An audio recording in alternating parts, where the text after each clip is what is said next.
स्वागत छ आजको क्लासमा अध्ययनरत साथीहरूलाई।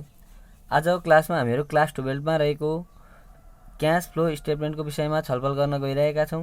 यस क्लासमा चाहिँ हामीहरू क्याश फ्लो स्टेटमेन्ट डाइरेक्ट मेथडको विषयमा र यसको फर्मेट तथा यसको कन्सेप्टको विषयमा बुझ्ने कोसिस गर्नेछौँ। आज हामीहरू यहाँनिर daughter company cash flow statement for the year period ended भनेर एउटा क्वेसन लिएको छौँ। अब हेर्नु, यसमा हामीहरूले नि तीनटा स्टेप पढ्नुपर्ने हुन्छ क्या, अपरेटिङ, फाइनान्सिङ र इन्भेस्टिङ। यो च्याप्टरबाट चाहिँ हामीहरूलाई फाइनल एक्जाममा 8 मार्क्सको न्युमेरिकल प्रब्लम आउने गर्दछ। यो डाइरेक्ट मेथड अथवा योभन्दा अगाडिको क्लासहरूमा चाहिँ 8 मार्क्समा सधैँ डाइरेक्ट मेथडै सोधिरहेको छ। तर अहिले यो साल चाहिँ एनईबीले निकालेको मोडल सेटमा पनि इन्डाइरेक्ट क्यास फ्लोहरूको पनि कुरा केही मात्राका न्युमेरिकल प्रब्लमहरूलाई दिएको छ। त्यसलाई पनि हामी बिस्तारै सल्भ गर्दै जानेछौँ। आजको क्लासमा चाहिँ हामी डाइरेक्ट मेथड गर्नेछौँ। यहाँनिर हामीले सुरुमा अपरेटिङ एक्सपेन्सेस पढ्नुपर्छ क्या। यो अपरेटिङ एक्सपेन्सेसभित्र चाहिँ के पर्छ भन्दाखेरि यसमा चाहिँ अलिक धेरै कुराहरू छन्। जस्तै यो कुनै पनि एउटा कम्पनीको 1 वर्षभित्रमा भएका ट्रान्जेक्सनहरूको रेकर्ड राखिन्छ क्या। क्यासमा कस्तो खालको प्रभाव पर्यो त भन्ने कुराहरू हामी यहाँनिर देखाउँछौँ। त्यसरी नै इन्भेस्टिङमा फिक्स एसेट्सहरूको कुराहरू जान्छ क्या। Fix assets, land and building, furniture, vehicle, किनेको कुरा, बेचेको कुरा हो, यस्तो कुराहरू जान्छ। र फाइनान्सिङमा चाहिँ 1 वर्षभन्दा बढी समयका लागि कम्पनीलाई चाहिने वित्तीय कुराहरूको म्यानेजमेन्ट गर्नका लागि आफूसँग भएको सेयरलाई इस्यु गरेर अनि डिभेन्चरहरूको माध्यमबाट लोन लिएर हो, यस्तो कुराहरू यहाँनिर पर्छ यो फाइनान्सिङमा। अब हेर्नु होला, यहाँ मैले एउटा के बनाएको छु। हेर्नु त, एउटा मैले के बनाएको छ भन्दाखेरि एसेट्स र लायबिलिटी लेखेको छु अनि इन्क्रिज डिक्रिज लेखेको छु। यहाँ हेर्नु होला, यो सार्नु होला। एसेट्स इन्क्रिज भयो भने माइनस, एसेट्स डिक्रिज भयो भने प्लस, लायबिलिटिज इन्क्रिज भयो भने प्लस, लायबिलिटिज डिक्रिज भयो भने माइनस हो। यसरी यो हामीले यो क्यास फ्लोमा चाहिँ तपाईँहरूलाई के हुन्छ त भन्दाखेरि यहाँनिर फर्मेट छ। यसमा यो क्यास फ्लोमा तपाईँहरूलाई योभन्दा अगाडि थाहा छ भने यहाँ माइनस लेख्ने कि प्लस लेख्ने भन्ने कुरामा हामी कन्फ्युज हुन्छौँ क्या। जस्तै यहाँ हेर्नु होला, यहाँ के छ त भन्दाखेरि cash flow from operating activities छ नि। यो क्यास फ्लो फ्रम अपरेटिङ एक्टिभिटिजमा ए नम्बरमा हेर्नु त cash sales and collection from debtors अथवा कस्टमर लेखेको छ। यहाँ हेर्नु त क्यास फ्लो फ्रम अपरेटिङमा 1 नम्बरमा cash sales and collection from debtors छ। यो यहाँनिर हेर्नु त सुरुमा सेल्स रिभेन्यू भनेर दिएको छ। सेल्स रिभेन्यू भनेर लेखेको छौँ हामीहरूले। सेल्स रिभेन्यू, क्यास सेल्स र क्रेडिट सेल्स जस्तै क्वेसनमा दिएको हुन्छ है। क्यास सेल्स भनेर दिएको हुन्छ एडिसनल इन्फर्मेसनमा, त्यसलाई हामी यहाँ ल्याएर राख्छौँ। सधैँ दिएको हुन्छ सेल्स रिभेन्यू। अनि क्यास सेल्स र क्रेडिट सेल्स चाहिँ मैले के लेखिदिएँ भने, किन लेखिदिएँ भने जस्तै कहिलेकाहीँ एडिसनल इन्फर्मेसनमा सेल्स क्यास भनेर अनि एन्ड क्रेडिट सेल्स भनेर 5000 दिन्छ क्या। दुइटै जोडेर यहाँ लेख्नुपर्छ। अब हेर्नु, कुनै एउटा कम्पनीले सामान बिक्री गर्दैछ भने त पैसा आउँछ नि त। पैसा आउँछ कि जान्छ हेर्नु पऱ्यो। क्यास फ्लो स्टेटमेन्टमा क्यास आउँदैछ कि इन्फ्लो हुँदैछ कि आउटफ्लो हुँदैछ भनेर हेर्नु पऱ्यो। जस्तै सेल्स, सामान बेच्दै गर्दा त पैसा त आउँछ नि त आफूसँग, त्यही भएर यसलाई प्लस। पैसा आयो भने प्लस, पैसा गयो भने माइनस। सेल्सको कुरा बुझिहाल्नु भयो। अब हेर्नु, यहाँनिर के पर्छ त भन्दाखेरि इन्क्रिज इन डेप्टर्स छ नि, रिसिएबल, एकाउन्ट रिसिएबल। यो इन्क्रिज इन डेप्टर्स भन्ने शब्द के हो? एसेट्स हो कि होइन भन्नु त। एसेट्स इन्क्रिज भयो अरे, एसेट्स इन्क्रिज भयो अरे। हेर्नु त, यो एसेट्स चाहिँ डेप्टर्स भनेको एसेट्स रहेछ। एसेट्स इन्क्रिज हुँदा माइनस।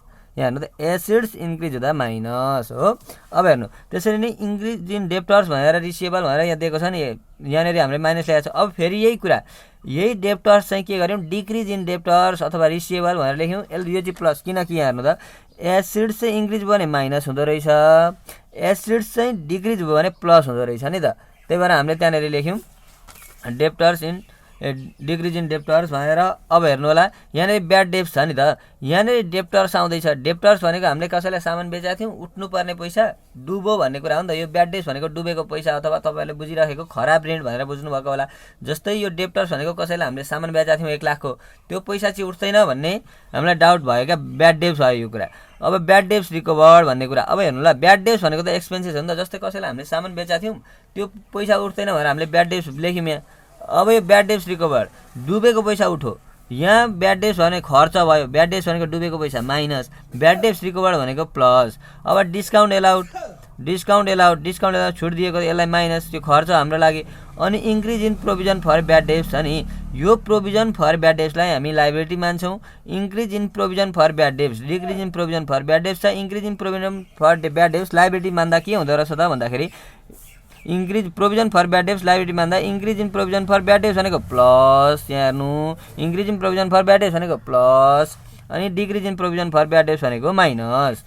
अब हेर्नु होला यो ए नम्बरमा छ नि यो cash sales and collection from डेप्टर्समा तपाईहरुले के सम्झिनु पर्यो भने यत्रो यो सबै कुरा लेखे पनि एक्जाममा आउँछ कि भनेर मैले सबै कुराहरु एडजस्ट गर्दिएँ तर एक्जाममा आउने भनेको यही सेल्स एउटा तपाईहरुले कपीमा सादा यति लेख्दा पनि एक्जामकै लागि चाहिँ त्यत्रो धेरै गाह्रो हुँदैन सेल्सको कुरा अनि डेप्टर्सको कुरा अनि त्यति नै यो दुईटा भन्दा अरु आउँदैन जस्तै यो बरु के आउन सक्छ भन्दाखेरि सेल्स रेभेन्यू अनि डेप्टर्सको ठाउँमा यो कहिलेकाहीँ increase in provision for bad debts होला अरु केही पनि आउँदैन यहाँनिर सम्झिनु पर्ने सेल्स रेभेन्यू अनि डेप्टर्स अनि प्रोभिजन फर ब्याड डेब्ट्स यति हो यहाँ भन्दा बढी केही पनि आउँदैन क्याश फ्लो फ्रम अपरेटिङ एक्टिभिटिजको ए नम्बर हामीले सक्यौं अब हेर्नु बी नम्बरमा cash purchase and payment to suppliers and creditors छ नि cash purchase and payment to suppliers and creditors यसमा यो सधैँ आउँछ हेर्नु यो राष्ट्रिय स्तरको जहिले आउँछ कस्ट अफ गुड्स सोल्ड एडिसनमा दिएको हुन्छ कस्ट अफ गुड्स सोल्ड भनेको एक्सपेन्सेस कि इन्कम हो त भन्दाखेरि कस्ट अफ गुड्स सोल्ड भनेको कुनै पनि एउटा यो डट पेन उत्पादन गर्दै थियो एउटा कम्पनीले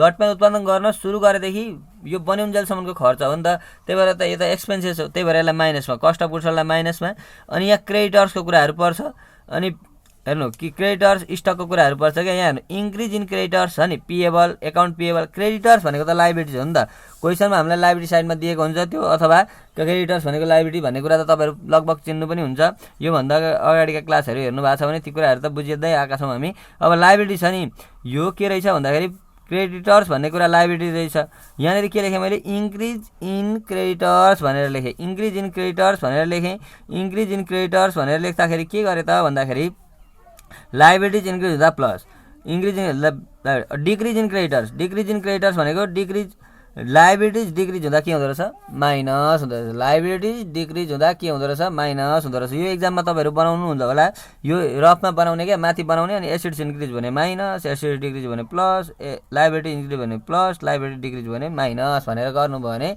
तपाईहरुलाई सजिलो हुनेछ ल हेर्नु होला अब के गर्ने त भन्दाखेरि इन्क्रिज इन क्रेडिटर्स पेएबल भनेको इन्क्रिज लाइबिलिटी क्रेडिटर्स इन्क्रिज हुँदा minus decrease in creditors payable भनेको माइनस अब यहाँ हेर्नु ल इन्क्रिज इन इन्भेन्ट्री स्टक छ नि इन्भेन्ट्री भनेको स्टक भनेको त एसिड्स हो नि त एसिड्स हो त्यही भएर increase in inventory stock increase भयो इन्भेन्ट्री भनेको एसिड्स रहेछ एसिड्स इन्क्रिज भने माइनस एसिड्स इन्क्रिज भने माइनस अब डिक्रिज इन इन्भेन्ट्री स्टक छ एसिड डिक्रिज भयो भने के हुँदो रहेछ एसिड्स चाहिँ डिक्रिज भयो भने प्लस हुँदो रहेछ डिक्रिज इन इन्भेन्ट्री स्टक यति डिस्काउन्ट रिसिभ अब हेर्नु ल यहाँनिर आउने यही कस्ट अफ गुड्स सोल्ड अनि यही क्रेडिटर्स र स्टक यति भन्दा अरु प्राय आउँदैन अब कहिलेकाहीँ यो डिस्काउन्ट रिसिभको कुराहरू आउला तर प्राय आउने भनेको चाहिँ यही कस्ट अफ गुड्स सोल्ड अनि पिएबल र स्टक यति यहाँनिर हाम्रो डेप्टर्स र सेल्स र डेप्टर्सको कुरा आयो यहाँनिर cost of goods sold stock र क्रेडिटर्स आयो हो यसरी सम्झिनु होला त्यसरी नै हेर्नु है त अब के हुन्छ त भन्दाखेरि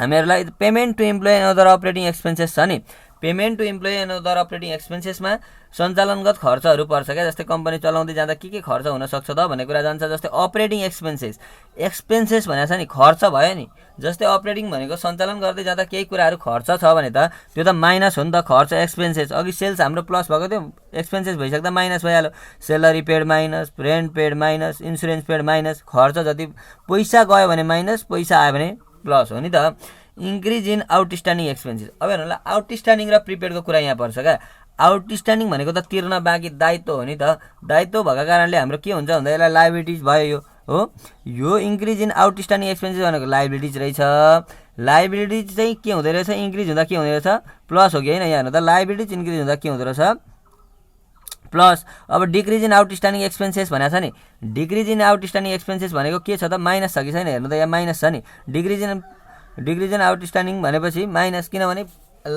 दायित्व घट्यो भने माइनस बढ्यो भने प्लस अब त्यसरी नै हेर्नु होला यहाँनिर भयो यो इन्क्रिज इन प्रिपेड एक्सपेन्सेस छ नि प्रिपेड भनेको त अगाडि नै दिएको पैसा हो नि त प्रिपेड भनेको अगाडि नै दिएको पैसा हो यसलाई एसिड्स मान्छौँ हामी अथवा एसिड्समै दिएको हुन्छ सधैँ हामी अगाडि गर्दा पनि त्यसरी नै गरे हो एसिड्स रहेछ प्रिपेड भनेको एसिड्स इन्क्रिज भयो भने minus increase in prepaid expenses minus decrease in prepaid expenses plus हो यसरी गर्नु होला अब हेर्नु होला यहाँनिर के छ payment for interest and tax छ नि पेमेन्ट फर इन्ट्रेस्ट एन्ड ट्याक्समा हामीहरु के गर्छौं त भन्दाखेरि इन्ट्रेस्ट पेड र ट्याक्स पेडको कुरा एडजस्ट गर्छौं क्या जस्तै क्वेशनमा हामीहरुलाई इन्ट्रेस्ट पेड भनेर दिएको हुन्छ कहिले काहीँ इन्क्लुड भएर दिएको हुन्छ अपरेटिङ एक्सपेन्सेस इन्क्लुडिङ इन्ट्रेस्ट भनेर दिएको हुन्छ हो त्यो इन्ट्रेस्टलाई हामी यहाँनिर एडजस्ट गर्छौं इन्ट्रेस्ट पेड भनेको त खर्च नि त कहीँबाट लोन लिएको रहेछ इन्ट्रेस्ट तिर्दै रहेछ भने त माइनस हो यहाँ माइनस लेख्यौं हेर्नु होला हो अनि के गर्यौं त भन्दाखेरि ट्याक्स पेड छ, ट्याक्स त तिर्ने कुरा हो नि त, पेड गर्ने कुरा हो। कम्पनीलाई नाफा भयो भने ट्याक्स राज्यलाई तिर्नुपर्छ, त्यो ट्याक्स तिरेको माइनस यो र जोडेर यहाँ राख्छौँ। यी सबै कुराहरू एडजस्ट गरेर यहाँ राख्छौँ, सबै कुराहरू एडजस्ट गरेर यहाँ राख्छौँ, यसरी जाँदै जान्छौँ।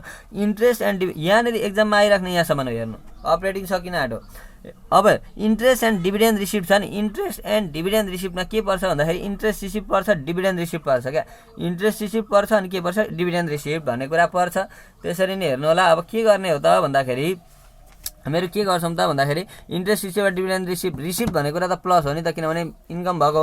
अब त्यसरी नै हेर्नु होला। यहाँनिर हामी के गर्छौँ त भन्दाखेरि यहाँ अझै छ नि त फर्मेट जस्तै सकिएको छैन। यहाँ मैले फिक्स्ड एसेट्सहरू के हुन् भनेर लेखिदिएको छु। Fixed land and building, equipment, furniture, vehicle, machinery, plant भनेर लेखिदिएको छु।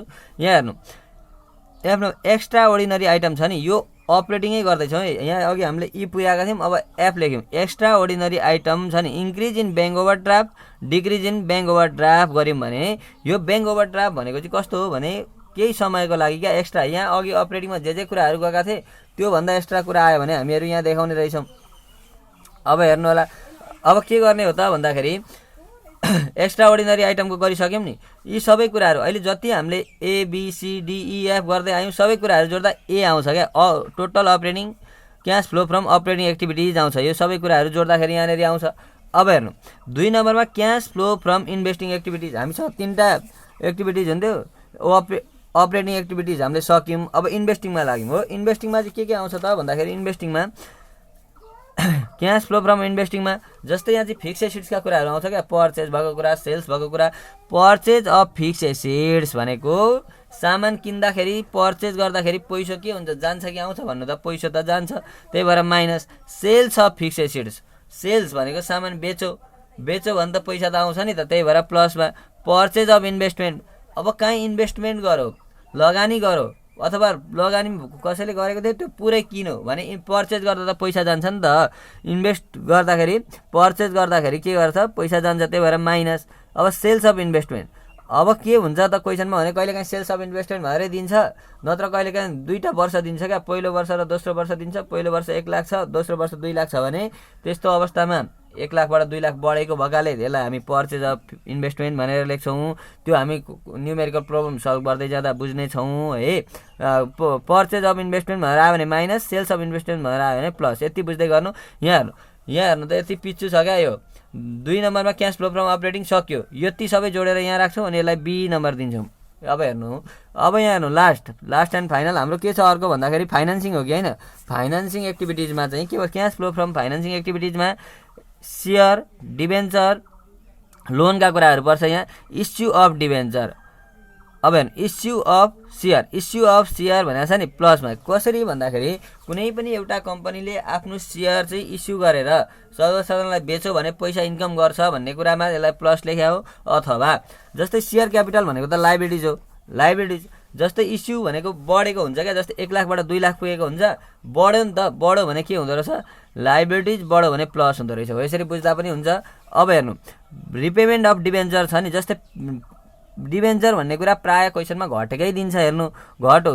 अब जस्तै डिबेन्चर भनेको त लोन हो, भनेको ऋण पत्र, लाइबिलिटिज हो। लाइबिलिटी चाहिँ के भयो, डिक्रिज भयो भने के हुँदो रहेछ, माइनस हो कि होइन। यहाँ हेर्नु त डिबेन्चर भनेको लोन चाहिँ लाइबिलिटी चाहिँ डिक्रिज भयो भने माइनस हो नि त, त्यही भएर हामीले यहाँ माइनस लेख्यौँ। अब हेर्नु अहिले यसमा अब यो डिबेन्चर कहिले काहीँ बढेको दियो अरे सपोज मानौँ, दियो भने के गर्छौँ, इन्क्रिज इन अथवा इस्यु अफ डिबेन्चर लेख्छौँ। अनि ब्याङ्क लोन लेखेको छु मैले यहाँ, इन्क्रिज इन ब्याङ्क लोन भनेको लाइबिलिटिज हो नि त। इन्क्रिज हुँदा के हुन्छ, लाइबिलिटिज इन्क्रिज हुँदा प्लस हो कि होइन। लाइबिलिटिज इन्क्रिज हुँदा प्लस। त्यसरी नै हेर्नु होला डिक्रिज इन ब्याङ्क लोन छ नि, यो डिक्रिज इन ब्याङ्क लोन भनेको लाइबिलिटी डिक्रिज हुँदा माइनस, या माइनस लेखेको छ। अनि यो डिभिडेन्ड पेड नि जहिले आउँछ क्या प्रायः। यो फाइनेन्सिङमा डिभिडेन्ड पेड प्रायः छुट्दैन। डिभिडेन्ड पेड भनेको माइनस हो कि होइन हो। अब हेर्नु अघि हामीले अपरेटिङ गरेर A निकालेका थियौँ, इन्भेस्टिङ गरेर B निकाल्यौँ र फाइनेन्सिङ गरेर C निकाल्यौँ नि। 3टै कुराहरू जोडेर यहाँ लेख्छौँ। यसलाई के भनिन्छ, changes in cash and cash equivalent balance. Changes in cash and cash equivalent balance. हामीले अपरेटिङ, इन्भेस्टिङ र फाइनेन्सिङ गर्दै जाँदा हाम्रो क्यासको परिवर्तन अथवा चेन्जेस चाहिँ कस्तो खालको आयो त भन्ने कुरा हामी यहाँनिर निकाल्छौँ। अब C नम्बर आयो। अब चेन्जेस इन क्यास। अब हेर्नु ल यहाँनिर कहिलेकाहीँ क्वेसनमा नि जस्तै क्यास भनेर दिएको हुन्छ, क्यास भनेर दिएको हुन्छ अनि पहिलो वर्ष र दोस्रो वर्ष दिएको हुन्छ। जस्तै क्यास भनेर पहिलो वर्ष 5,000 दोस्रो वर्ष 10,000 दियो अरे सपोज मानौँ, यो चाहिँ मान्ने कुरा मात्रै हो। जस्तै यहाँनिर हेरौँ क्वेसनमा दिएको हुन्छ क्यास 5,000 10,000, पहिलो वर्ष 5,000 दिएको छ नि हो। यो 5,000लाई हामीले यहाँनिर के गर्छौँ त भन्दाखेरि ओपनिङ क्यास ब्यालेन्स भनेर यहाँनिर 5,000 राख्छौँ। अनि यो माथि transaction cash and cash equivalent balance आएको छ नि ए प्लस बी प्लस सी गर्दाखेरि यो तिनटै जोड्दाखेरि यहाँ आएको छ नि हो। त्यहाँ ओपनिङमा 5,000 राख्छौँ अनि क्लोजिङ निकाल्छौँ क्या, closing stock closing balance of retained balance भनेर। अब यति गर्दा यो डाइरेक्ट मेथड सक्यो। हेर्नु होला, अब तपाईहरुलाई म भोलिदेखि अर्को क्लासमा न्युमेरिकल प्रोग्रामहरु गराउँदै जानेछु। यो क्याश फ्लो सजिलो छ, यो पास गर्नका लागि दिएको हो। साच्चै भन्नुपर्दा सारै नै सजिलो छ। यो भन्दा अगाडि फाइनल अकाउन्ट त्यसरी नै अरु च्याप्टरहरु पढ्नु भएको छ भने त तपाईहरुलाई धेरै गाह्रो नै हुँदैन। फिक्स्ड एसेट्सहरु करेन्ट एसेट्सहरु चिन्नु भयो भने तपाईहरुलाई यहाँ केही प्रब्लम हुँदैन। र आजको क्लासलाई मैले यही समाप्त गरे। यस च्यानलमा आएका भिडियोलाई हेरी नजिकै रहेको बेल आइकन दबाई सब्स्क्राइब गरिदिनु होला। धन्यवाद।